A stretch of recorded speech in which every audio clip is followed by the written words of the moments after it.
오늘 우리에게 허락하신 하나님의 말씀은 디모데후서 2장 1절에서 7절의 말씀입니다. 신약성경 344쪽에 있습니다. 내 아들아, 그러므로 너는 그리스도 예수 안에 있는 은혜 가운데서 강하고 또 내가 많은 증인 앞에서 내게 들은 바를 충성된 사람들에게 부탁하라. 그들이 또 다른 사람들을 가르칠 수 있으리라. 너는 그리스도 예수의 좋은 병사로 나와 함께 고난을 받으라. 병사로 복무하는 자는 자기 생활에 얽매이는 자가 하나도 없나니 이는 병사로 모집한 자를 기쁘게 하려 함이라. 경계하는 자가 법대로 경계하지 아니하면 승리자의 관을 얻지 못할 것이며 수고하는 농부가 곡식을 먼저 받는 것이 마땅하니라. 내가 말하는 것을 생각해 보라. 주께서 범사에 내게 총명을 주시리라. 아멘. 디모데후서는 사도 바울이 쓴 편지입니다. 그것도 바울의 마지막 서신입니다. 마지막 편지입니다. 바울은 주 64년경 로마의 네로 황제가 기독교인들을 박해하던 그 가혹했던 때에 붙잡혀 감옥에 갇혔습니다. 당시 바울은 자신의 생애가 얼마 남지 않은 것을 직감하고는 그 영적 아들인 디모데에게 유언과 같은 이 마지막 목회 편지를 썼습니다. 그리고 실제로 그의 이 편지가 마지막 편지가 되었습니다. 자신의 죽음을 직감하고 있는 상황에서 바울은 이제 내가 죽은 후에 이 복음이, 그리스도의 복음이 어떻게 전해져야 할지, 또 교회들이 이 박해의 때를 어떻게 견뎌내고 이어갈 수 있을지를 걱정했을 겁니다. 외적인 박해는 물론이거니와 교회는 지금 내부적으로 부활이 없다고 주장하는 자칭 선지자와 교사들, 영지주의자들로 인해 유혹받고 혼란스럽습니다. 뿐만 아니라 교회는 이 파다 저 파다 당이 나누어져서 서로의 세력들로 견제하며 비교하는 그런 모습도 있습니다. 그러한 과정들을 보며, 그러한 상황들을 지켜보며 지금 자신의 아들과 같이 여기는 디모데, 곧 2차, 3차 전도여행을 하며 20살 남짓한 때부터 15년 정도의 시간을 신실하게 복음을 위해 수고해온, 현재는 에베소 교회에 목회를 하고 있는 디모데, 이 30대 초반의 목회자에게 그는 마지막 당부가 될지 모르는 이 목회에 대한 편지를 쓴 겁니다. 사도 바울은 이 디모데후서 전체를 통해 무엇보다 복음을 굳게 지켜야 한다, 그리고 이 복음을 이어가야 한다라는 것을 거듭 부탁하고 있습니다. 사실 이 편지를 받고 있는 디모데는 인간적인 면에서는 당연히 부족함이 많은 사람입니다. 그는 나이가 어렸기에 바울은 디모데 전서에서 내 연소함을 다른 사람들이 업신여기지 못하도록 너는 말이나 행실이나 어떤 면에서든지 정말 조심해야 된다 당부했습니다. 또한 디모데 후서에서도 디모데에게 너는 청년의 정욕을 피해야 된다라고 재차 그렇게 당부를 아끼지 않습니다. 이와 같이 연소하고 연약함이 있는 디모데인 줄 알면서도 바울은 그에게 하나님의 복음, 하나님의 교회를 부탁하고 있습니다. 바울은 이 편지의 앞부분인 1장 14절에 성령으로 말미암아 내게 부탁한 아름다운 것을 꼭 지켜내라, 그 복음을, 아름다운 복음을 지켜내라 말합니다. 여기서 아름다운 것을 지키라라는 이 표현은 디모데에게 너 혼자 경건의 훈련 정도, 그 정도 혼자 열심히 해라, 그런 차원의 지키라는 표현이 아닙니다. 이것은 그야말로 하나님의 교회 이 복음, 이것을 잘 지켜서 전해주는 그 일을, 그 사명을 네가 감당해내라는 겁니다. 그런데 바울은 그것을 인간적인 힘을 키우라고 말하고 있지 않고 오직 성령으로 말미암아라는 조건을 전제하고 있습니다. 즉 복음을 지켜내려면 오직 성령으로 말미암을 뿐이라는 겁니다. 마찬가지로 부족한 우리들에게도 하나님께서는 성령을 부어주시면서 우리에게 부탁하셨습니다. 이 복음을 전해라. 너희가 땅끝까지 이 복음을 전하는 부활의 증인으로 살아라 라고 부족한 우리들에게도 부탁하셨습니다. 그렇습니다. 성도는 하나님의 부르심, 하나님의 소명, 거기서부터 출발합니다. 그리고 이 소명을 감당하는 힘은 사람의 힘, 나의 힘이 아니라 오직 하나님의 은혜로만 가능합니다. 개신교 영성 공동체인 예수원을 설립해서 중보기도와 영성운동에 큰 영향을 미친 성공회 대천덕 신부님이 있습니다. 그분은 한 글에서 이렇게 말합니다. 주의 일을 감당하는 모든 사람들이 어떻게 하면 계속해서 새 힘을 공급받을 수 있을까라는 질문의 답은 오직 주를 의지하는 것뿐입니다. 연탄 난로에 불이 꺼지기 전에 연탄을 넣어야 하고 등이 꺼지지 않게 하려면 기름을 공급해야 합니다. 그렇게 사는 비결은 바로 성령과 성경으로 사는 생활입니다. 그리스도인이 강해질 수 있는 방법은 오직 하나님의 은혜로만 강해질 수 있습니다. 스스로 이를 악물고 노력해서 강해지라는 그런 말이 아닙니다. 많은 돈으로 강한 자가 되라는 것도 아니고 화려한 이력으로 강한 자 또는 인맥으로 강한 자가 되라는 것이 아닙니다. 보이는 능력이 아니라 철저하게 내 속에 역사하시는 하나님의 은혜 받아서 그 성령의 기름 부으심으로 강해지라는 겁니다. 여러분, 오늘도 우리는 성령과 성경을 의지할 때만 강해질 수 있습니다. 생각해보면 바울은 많은 조건들을 얼마든지 자랑할 수 있는 사람입니다. 출생부터 로마 시민권자였고 유대인 중에서도 바리새인이었으며 학벌로는 당대 최고의 랍비인 가말리엘의 제자였습니다. 그러나 그는 고린도전서 15장 10절에 그랬던 그는 고백합니다. 그러나 내가 나 된 것은 하나님의 은혜로 된 것이니 내게 주신 그의 은혜가 헛되지 아니하여 내가 모든 사도보다 더 많이 수고하였으나 내가 한 것이 아니요 오직 나와 함께 하신 하나님의 은혜로다. 바울은 그야말로 자신이 한 것이 아닙니다. 오직 하나님의 은혜였습니다라고 자신의 존재를 그렇게 고백하고 있습니다. 아니, 더 정확하게는 매일 주의 은혜로만 살 수 있고 강해질 수 있다는 사실을 그는 너무도 절실하게 알고 있는 겁니다. 그러기에 그의 아들이라고 부르는 디모데에게 그에게 말하는 겁니다. 디모데야, 너도 그 은혜 속에서 강해져야만 한다는 겁니다. 왜요? 그래야 2절처럼 복음이 지켜지고 복음을 충성된 사람들에게 전할 수 있기 때문이라는 겁니다. 그러면서 계속된 이어지는 오늘 본문 속에서 사도 바울은 세 부류의 사람들, 직업군들을 언급합니다.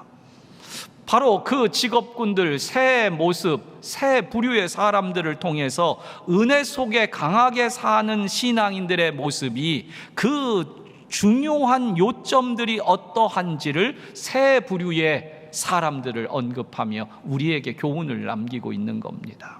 여러분, 오늘도 이 새 부류의 사람들을 살펴보며 은혜 속에 강한 자가 어떠해야 되는지를 함께 생각해 보고자 합니다.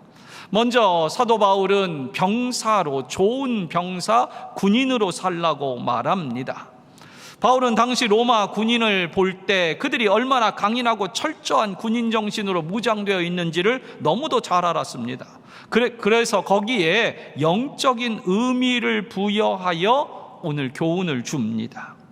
바울은 좋은 병사의 두 가지 조건을 제시하고 있습니다. 첫 번째 좋은 병사의 조건은 고난을 받아야 한다는 겁니다. 당시 로마 군대의 훈련은 매우 혹독했습니다.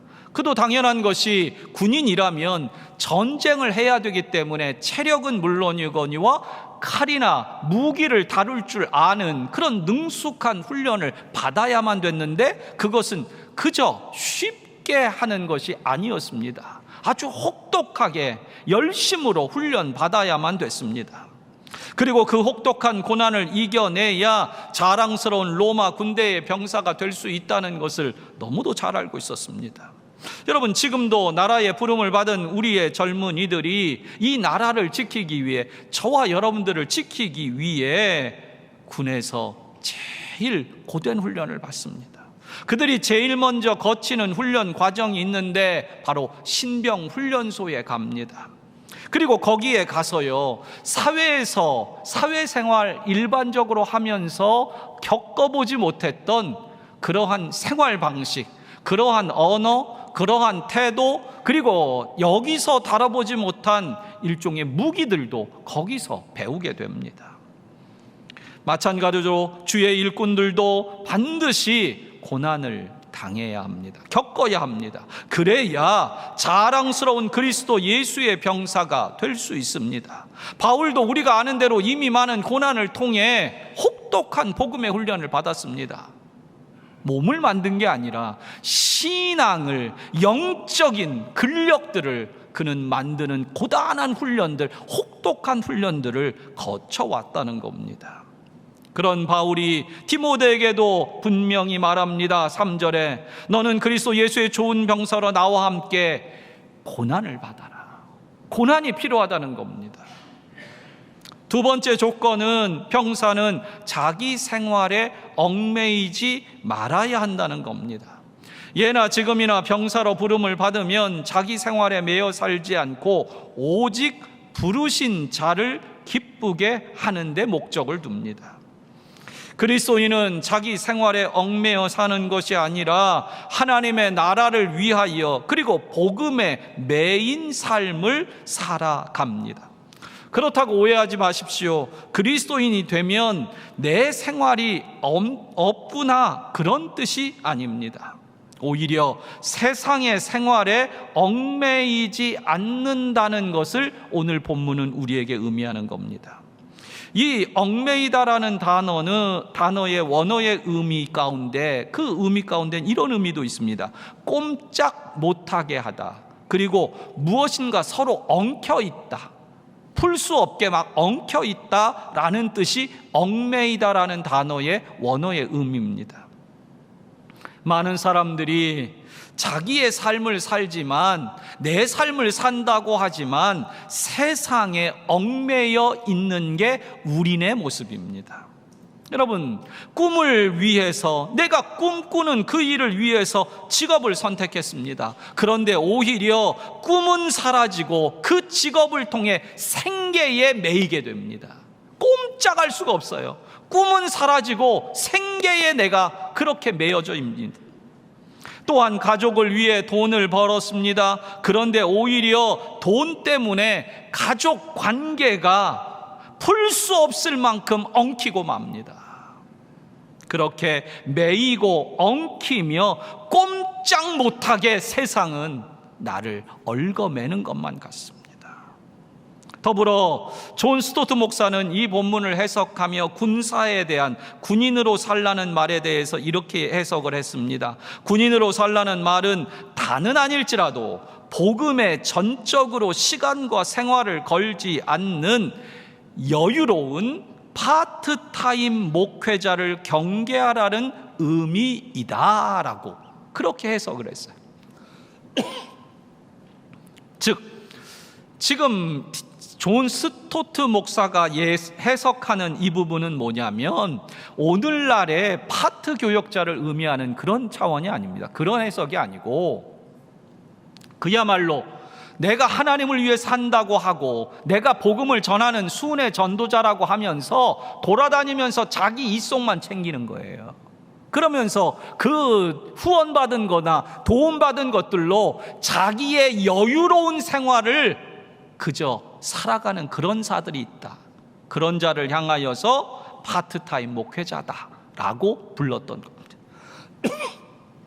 여러분, 디모데에게 바울은 분명히 말합니다. 너는 그렇게 여유롭게, 한가롭게 대충 시간을 그렇게 쓰는 그런 파트타임 목회자처럼 살아서는 안 된다. 너는 전적으로 너의 시간과 생활을 이 복음에 거는 그런 군인으로서의 삶을 살아야 한다는 겁니다. 저는 이 존 스토트 목사의 표현을 제 방식으로 이렇게 이해해서 여러분에게 좀 설명드려 봅니다. 여러분, 오늘 모든 그리스도인들이 성령을 받고 은혜를 받았다고 해서 목사나 전문 기독교 사역자처럼 그야말로 우리가 흔히 표현하는 대로 풀타임 사역자로 살 수는 없습니다. 그렇게 모두가 풀타임 사역자로 살아서도 안 됩니다. 그러나 모든 그리스도인들은 내 인생의 풀타임을 하나님께 반드시 드려야 합니다. 풀타임 사역자가 되라는 게 아닙니다. 다 목회하고 다 신학하라는 얘기가 아닙니다. 다 교회 와서 살라는 얘기가 아닙니다. 그러나 우리 인생의 풀타임은 다 하나님께 드려야 합니다. 여러분, 세상 나라의 군인들도 나라를 지키기 위해 군인이라는 그 신분을 가지고 나라의 부름에 응답해 살면요, 나라에서 모든 걸 책임져 줍니다. 저도 요즘 군대를 갔다 온 게 아니죠. 좀 예전에 군대를 갔다 왔죠. 군대 갔는데 군대에서요, 제 잠자리도 책임져 주고요. 그리고 먹는 것도 책임져 주고요. 중간중간에 마스타라는 간식도 주고요. 건빵도 주고. 건빵 많이 못 먹었던 것 같아요. 많이 안 줘요. 많이 안 줘. 그런데 군대에서요, 심지어 모든 걸 책임져 주는데 심지어 제 빤스까지 책임져 줘요. 전문 용어인데 알아들으시네요. 그런데 그 군대에서 제 팬티에다가 이 고무줄 되는 그 부분 있죠. 밴드 되는 그 부분에 한 글자를 딱 적어줬어요. 군인 보급품이죠. 군인으로 살라고 뭐라고 거기에 적혀 있냐면 영어로 브레이브맨. 풀이하면요, 용기 있는 남자.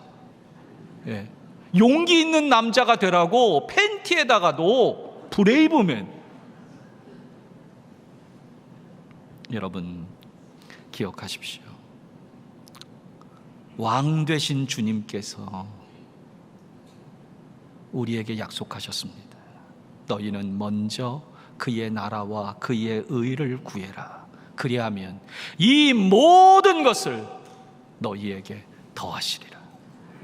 여러분, 하나님의 나라를 위해 살면, 하나님을 기쁘시게 하면, 그 부르심에 응답하여 기꺼이 자기 생활에 얽매이지 않고 하나님 나라와 복음을 위하여 고난을 받으면 하나님은 우리의 모든 것을 채워주십니다.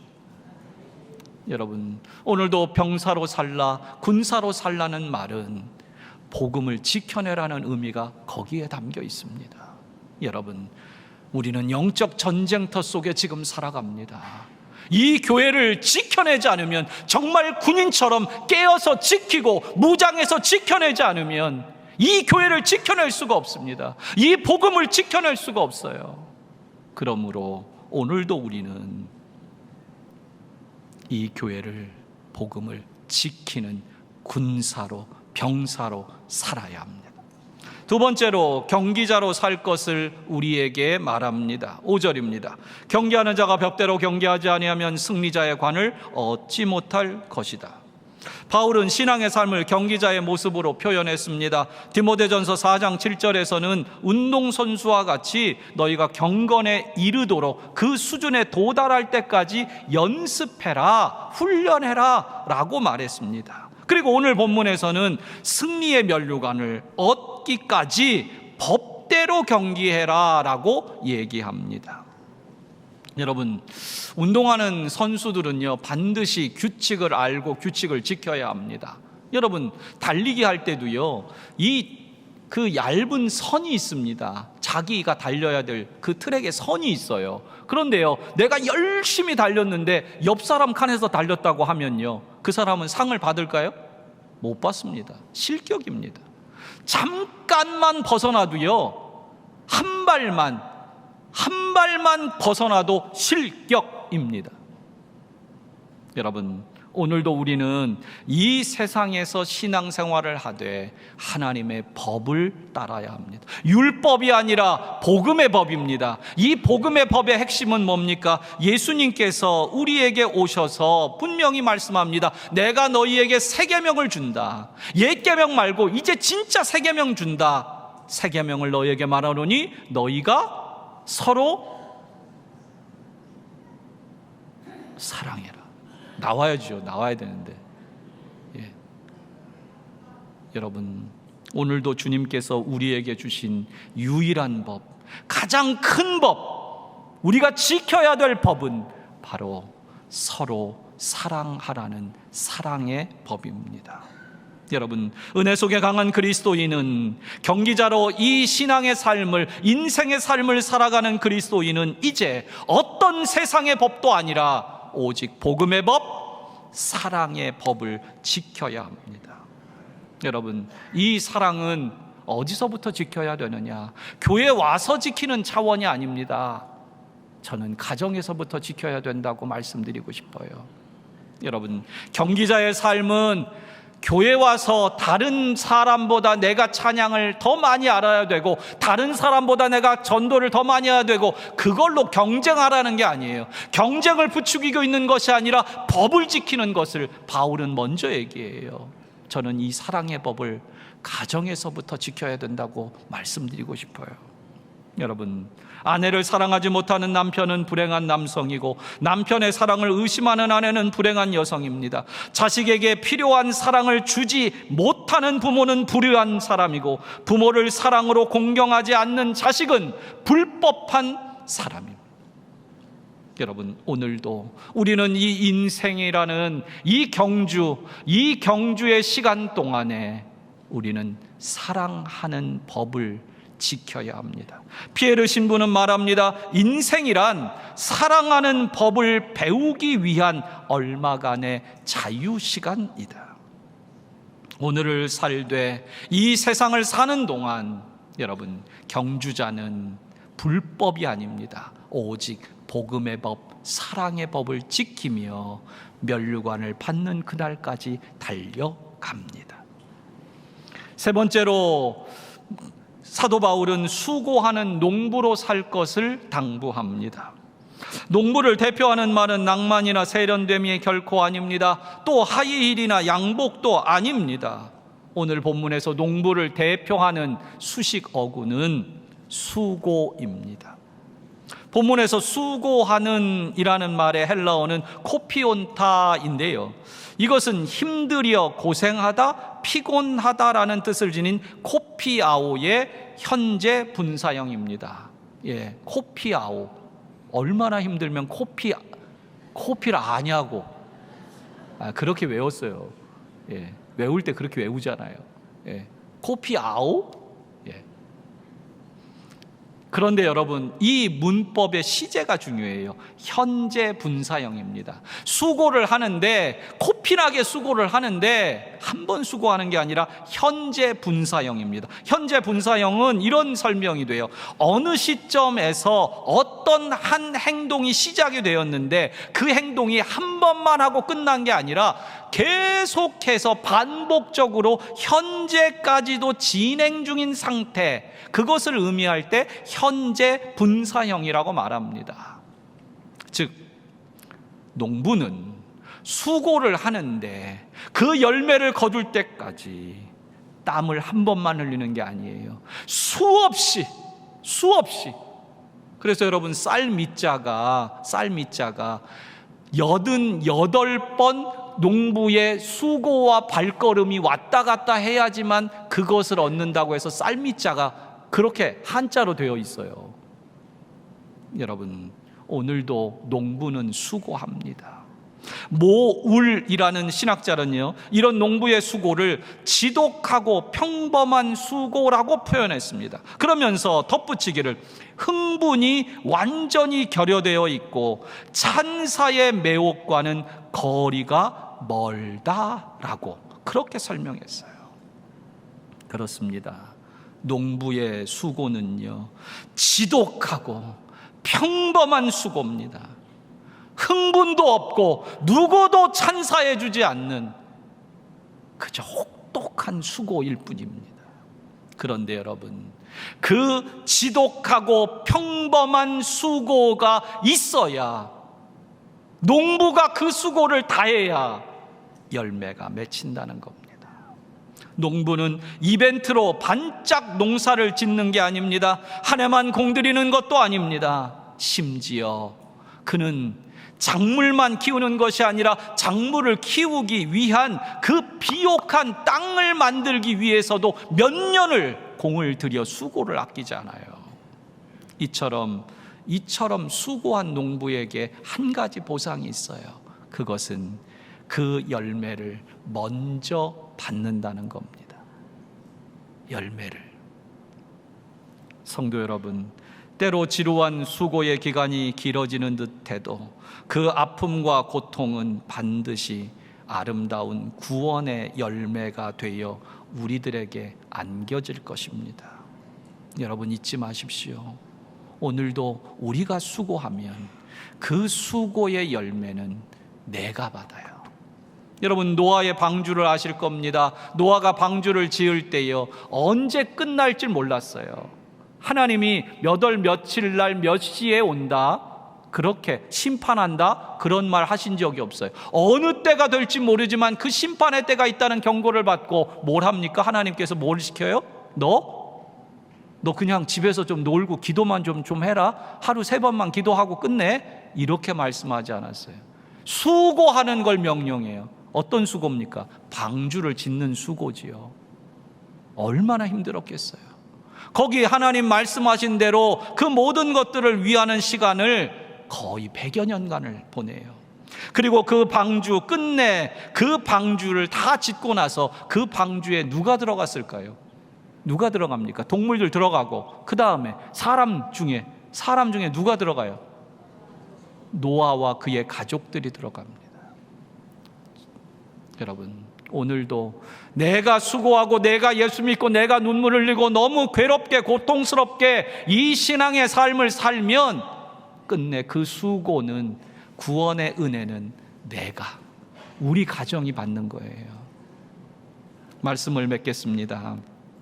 오늘 우리는 병사처럼 부름받은 사명에 충성을 다해야 합니다. 또한 경기자처럼 고지식하게 하나님의 법을 지키는 애씀도 필요합니다. 끝으로 농부처럼 지루하고 반복되는 수고도 우리는 계속해 나가야 합니다. 그 충성과 애씀과 수고가 있어야 교회를 지킬 수 있고 이 복음을 이어갈 수 있습니다.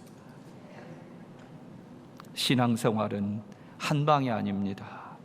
혹독하고 지루하고 치열하게 한 길을 가는 겁니다. 그러나 우리의 모든 노력과 수고가 있다 할지라도 우리의 은혜가 아닙니다. 우리의 공로가 아닙니다. 오직 주님의 은혜뿐입니다. 존 버년의 철로 역정에 보면요, 책에 보면 멸망의 성에서 나와 천국으로 향하는 크리스찬이 어느 한 곳에 도착하게 됩니다. 그런데 그곳은 진리를 가르쳐주는 곳입니다. 그리고 거기에 진리를 가르쳐주는 사람이 해석자라고 불리우는 이름 달린 사람이 그곳에 있습니다. 이 해석자가 복음의 진리를 가르쳐줘요. 이 해석자는 크리스찬을 먼저 한 방으로, 복음을 가르쳐주기 위해서 한 방으로 인도를 합니다. 안내를 합니다. 그런데 들어가 봤더니 그 방에는 벽난로가 있는데 불이 활활 타오르고 있습니다. 그런데 그 벽난로 앞에서 한 남자가 서서 불을 끄기 위해 계속 물을 붓고 있습니다. 물을 부어요.